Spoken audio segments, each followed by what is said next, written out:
ഞാൻ Angel റോസബി, Mary മാത public school പാലായിലെ 10ാം class വിദ്യാർത്ഥിനിയാണ്.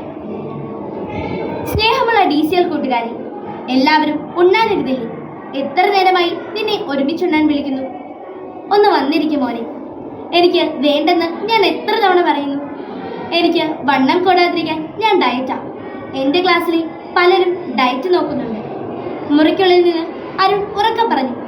ഓ പിന്നെ, 8ാം ക്ലാസ്സിൽ പഠിക്കുന്നവനാണ് ഡയറ്റ് നോക്കുന്നത്. ശരീരം വളരുന്ന പ്രായത്തിൽ നല്ല ഭക്ഷണം കഴിക്കണം, അതും സമയത്ത് കഴിക്കണം. വീട്ടിൽ എല്ലാവരും സാധിക്കുന്നിടത്തോളം ഒന്നിച്ച് കഴിക്കുകയും വേണം. ഉറച്ച ശബ്ദത്തിൽ അച്ഛൻ നയം വ്യക്തമാക്കി. ഉച്ച കഴിഞ്ഞ് കളിക്കാനായി പുറത്തുപോയ അരുൺ നേരം നന്നായി ഇരുട്ടിയതിനു ശേഷമാണ് വീട്ടിൽ കയറി വന്നത്. മൊബൈൽ ഫോണുമായി മുറിയിലേക്ക് കയറിയ അരുൺ അത്താഴം കഴിക്കാനും ഇറങ്ങി വന്നില്ല. അമ്മ വീണ്ടും വീണ്ടും വിളിച്ചുകൊണ്ടേയിരുന്നു. അവൻ ദേഷ്യത്തോടെ നോ പറഞ്ഞുകൊണ്ടേയിരുന്നു. ഒരു ദിവസം രാവിലെ അരുൺ എഴുന്നേറ്റത് വലിയ വായിൽ നിലവിളിച്ചുകൊണ്ടാണ്. വയറുപൊത്തി കരയുന്ന അവന് വലിയ വയറുവേദനയുണ്ടായിരുന്നു. അച്ഛൻ്റെ കൂടെ ആശുപത്രിയിലെത്തി. പരിശോധന കഴിഞ്ഞ് ഡോക്ടർ പറഞ്ഞത് കേട്ട് അച്ഛൻ ഞെട്ടി. അരുണിൻ്റെ പാൻക്രിയാസിന് നീരുണ്ട്, ബയോപ്സിക്ക് വിടണം. അരുണിൻ്റെ ആമാശയവും ഉദരത്തിലെ മറ്റ് അവയവങ്ങളും മലിനമാണത്രേ. പുറത്തുനിന്ന് ഭക്ഷണം കഴിക്കുന്നുണ്ടല്ലേ എന്ന ചോദ്യത്തിന് ഇല്ല എന്ന അച്ഛനും യെസ്സാ എന്ന് അരുണും പറഞ്ഞു. കളിക്കാനാണെന്ന് പറഞ്ഞ് വീട്ടിൽ നിന്നും ഇറങ്ങുന്ന അവൻ പണക്കാരുടെ മക്കളോടൊപ്പം ഹോട്ടലുകളിലും ബേക്കറികളിലും കോഫി ഹൗസുകളിലും സ്ഥിരമായി കയറി ജങ്ക് ഫുഡിൻ്റെ അടിമയായി മാറിയിരുന്നു.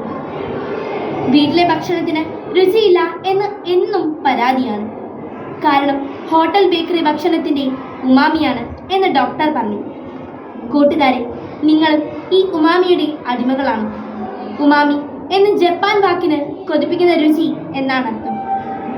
തക്കാളി, പനീർ, മട്ടൻ, ചിക്കൻ, മത്സ്യം, കൂൺ, കടൽപ്പായൽ എന്നിവയിൽ നിന്ന് ലഭിക്കുന്ന സ്വാഭാവികമായ ഉമാമി ആരോഗ്യത്തിന് നല്ലതാണ്.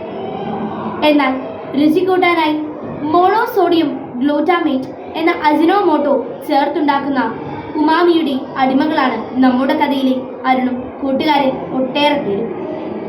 ഇന്ന് കുട്ടികളും യുവജനങ്ങളും മാത്രമല്ല, മുതിർന്നവരും MSGയിലൂടെ നിർമ്മിക്കുന്ന ഉമാമിക്ക് അടിമകളാണ്. നമ്മുടെ വീട്ടിലുണ്ടാക്കുന്ന നാടൻ ഭക്ഷണം ഇന്ന് ആർക്കും വേണ്ട. ഭക്ഷണം ഇന്ന് ഹോട്ടലിലാണ് എന്ന് പറയുമ്പോഴേ നാവിൽ വെള്ളമുണർത്താൻ അജിനോമോട്ടോയുടെ ഉമാമിക്ക് കഴിയുന്നുണ്ട്. Noodles, fried chicken, burger patties, frozen momos, shawarma തുടങ്ങിയ എല്ലാ ഇറക്കുമതി ഭക്ഷണത്തിലും MSGയും കൃത്രിമ രുചിയും വിഷമയമായ നിറങ്ങളുടെ പൊടികളും ആസിഡും എല്ലാം അമിതമായ അളവിൽ ചേർക്കുന്നുണ്ട്.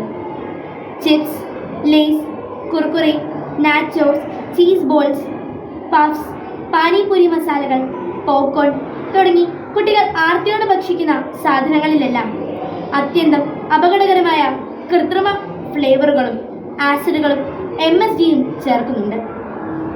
നമ്മുടെ നാടൻ ചോറും കറികളും നാടൻ കോഴിയും കപ്പയും ബീഫും അപ്പവും മുട്ടയും പുട്ടും കടലയും ചെണ്ടക്കപ്പയും കാന്താരിമുളകും ഉള്ളിച്ചമ്മന്തിയുമൊക്കെ കഴിച്ച് നല്ല കല്ലുമസിലുമായി കല്ലിനോടും മണ്ണിനോടും പടവെട്ടി വളർന്ന കേരം തിരിക്കുന്ന ഈ കേരള നാടിൻ്റെ തനത് ഭക്ഷണ ശൈലികളും രുചികളുമൊക്കെ കുഴിമന്തിയുടെ കുഴിയിലിട്ട് മൂടുന്നത് ആരാണ്?